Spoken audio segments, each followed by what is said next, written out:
Sebelum Anda lanjut menonton video ini, apabila Anda ingin menonton liga favorit Anda tanpa disensor, silakan hubungi admin MNC Vision ke nomor di bawah ini.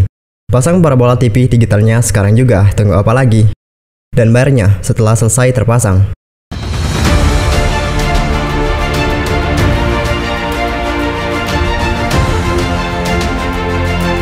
Ambisi Sintayong setelah Timnas Indonesia U23 mundur dari Piala AFF U23 2022 akan kita bahas dalam video ini. Kabar buruk diterima pecinta sepak bola tanah air pada Jumat 11 Februari 2022 pagi waktu Indonesia Barat.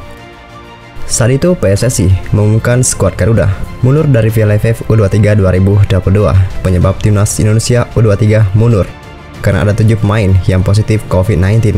Selain itu, ada juga 4 pemain yang terindikasi positif COVID-19 dan 3 pemain lainnya cedera. Akibat skuadnya compang-camping, pelatih Timnas Indonesia U23 Sintayong membuat permohonan kepada PSSI. Ia meminta kepada PSSI untuk membatalkan keberangkatan Timnas Indonesia U23 ke Piala AFF U23 tahun 2022 yang dilangsungkan di Kamboja 14-26 Februari 2022. Akhirnya PSSI pun mengabulkan permintaan Sintayong. Kesehatan menjadi prioritas Sintayong dalam hal ini. Padahal, jika Timnas Indonesia U23 tidak diterpa badai COVID-19, tentu skuad Garuda Muda berpeluang menjadi juara Piala AFF U23 tahun 2022. Selain karena disebut Sintayong, Timnas Indonesia U23 diperkuat sederet pemain yang membawa skuad Garuda lolos ke final Piala AFF 2020.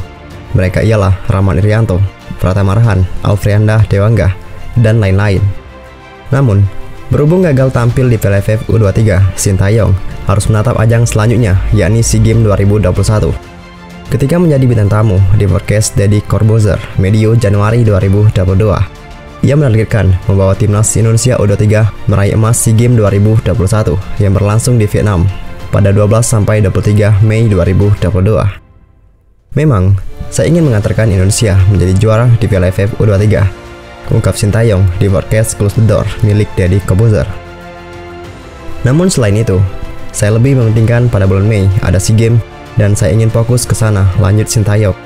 Modal Sintayong membawa Timnas Indonesia U23 juara SEA Games 2021 cukup besar.